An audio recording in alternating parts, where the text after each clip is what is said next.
Salve, salve família vascaína, tô na área para mais um vídeo. Se você está chegando pela primeira vez aqui e não me conhece, muito prazer, meu nome é Eduardo. Se inscreva no canal, nesse botãozinho vermelho aí embaixo está escrito inscreva-se. Então, dá uma clicadinha, a gente está quase chegando a 2.000 inscritos, então eu conto com a sua ajuda. Uma outra coisa que ajuda bastante também é você deixar seu like no vídeo, que isso ajuda a gente a divulgar e impulsionar nosso vídeo na plataforma do YouTube. Ativa o sininho para toda vez que eu postar vídeo você receber as notificações e, claro, compartilhe nas suas redes sociais, que isso ajuda bastante também. Hoje é dia de fazer a análise individual, ver os números de quem? Do Gabriel Peck. Pois é, ele mesmo, que tem uma relação de amor e ódio com a torcida do Vasco. Muitos não gostam dele, outros gostam pela aplicação tática, né?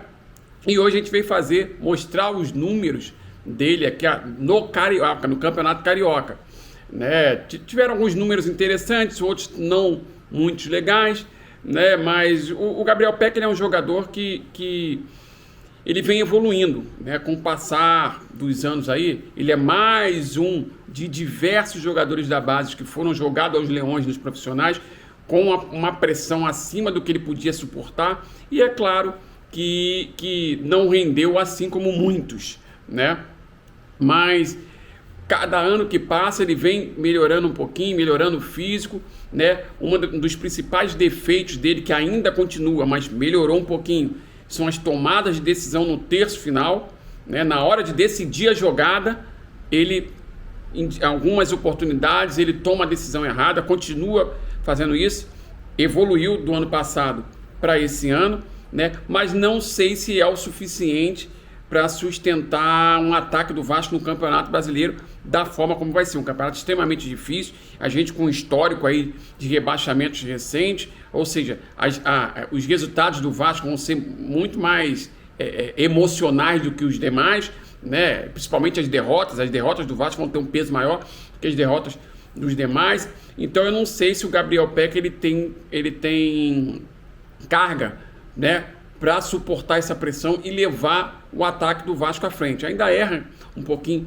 nas tomadas de decisão, mas no geral, tá, ele vem fazendo um bom ano, é o melhor início de ano da carreira dele. Ainda não é aquele atacante lá de campo decisivo, né, que é o que a gente precisa. Estilo, por exemplo, vou dar um exemplo aqui, estilo Soteldo do Santos, estilo outro, sei lá, Rony do Palmeiras, Dudu do Palmeiras, né, Bruno Henrique do Flamengo, atacante lá de campo decisivo. Do Gabriel Peck tá longe disso aí, apesar de que melhorou da temporada passada para essa temporada, é o melhor início de temporada dele, mas já oscilou um pouquinho. Vamos ver como ele vai se comportar no Brasileiro. Então eu vou trazer os números dele do Campeonato Carioca na tela aqui para mostrar para vocês. Olha aqui, ó.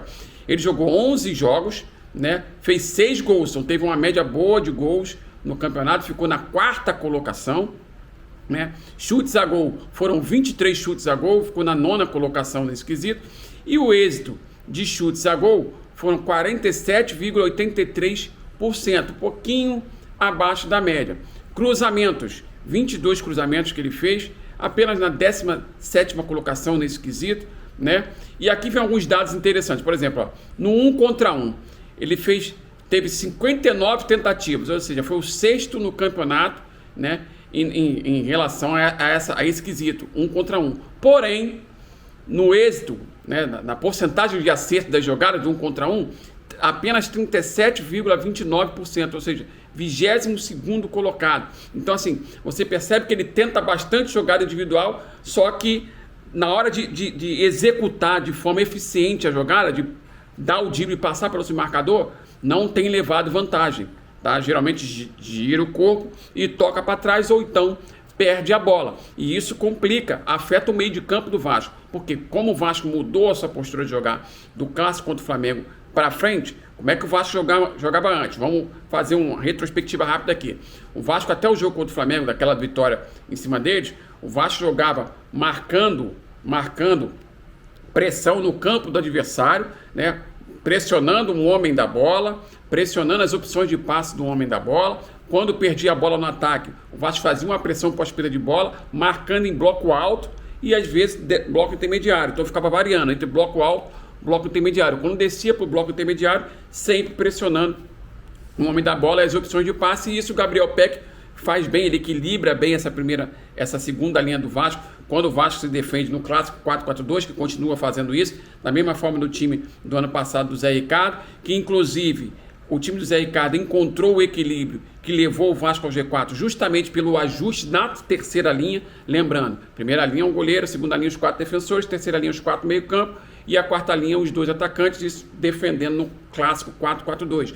Então, a partir do equilíbrio na terceira linha, o Vasco ganhou uma regularidade no campeonato, com a regularidade veio a competitividade, o Vasco chegou ao G4 da Série B. E quem proporcionou esse equilíbrio na terceira linha foi o Gabriel Peck e o Figueiredo naquela oportunidade. Então, taticamente, o Gabriel Peck ajuda a equilibrar as linhas, volta para marcar o lateral, mas na parte ofensiva ainda deixa um pouquinho a desejar em alguns fundamentos, como, por exemplo, um 1 contra 1. Então, como o Vasco mudou a sua postura, passou a dar posse de bola para o adversário, a partir do clássico contra o Flamengo, passou a dar posse de bola para o adversário, baixando a sua linha para o bloco intermediário, sem pressionar o homem da bola. Então o adversário fica com a posse de bola, girando a bola para um lado e para o outro, e às vezes, dependendo do adversário, como por exemplo, quando foi como o Flamengo entrou com 3 volantes, com 3 zagueiros, e 2 laterais fazendo, às vezes, de ala, e empurrou o Vasco para o bloco baixo.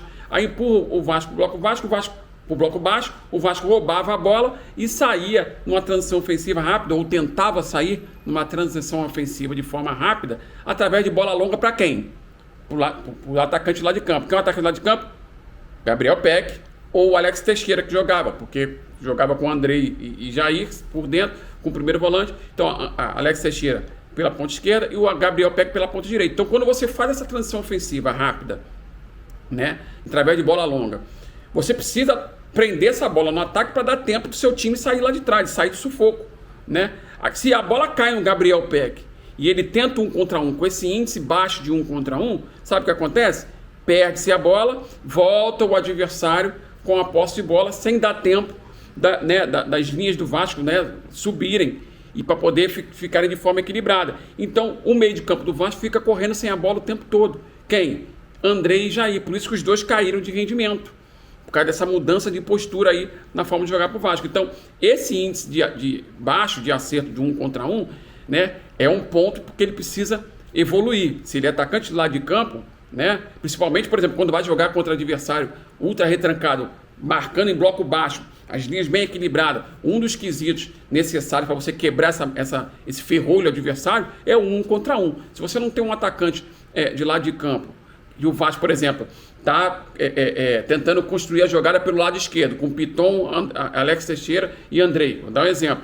Aí o Vasco chega e faz uma virada de bola, a bola cai no pé do Jair, o Jair faz uma virada de bola para o Gabriel Peck e coloca ele em condições em mano a mano com o defensor adversário lá. Com um índice baixo de 1 contra 1, fica complicado. Então ele precisa evoluir nesse quesito aí. Questões de toque na área, vamos continuar aqui. Toques na área, 35 toques na área, ficou 8ª colocação nesse quesito. Duelos defensivos, 66 duelos defensivos, uma quantidade alta para um atacante lá de campo. Então isso mostra um pouquinho o comportamento dele em campo, na parte defensiva, na transição defensiva. Ele ajuda bastante ali na parte defensiva, acompanha o lateral, faz cobertura, equilibra a terceira linha, e ficou na 29ª colocação nesse quesito aí.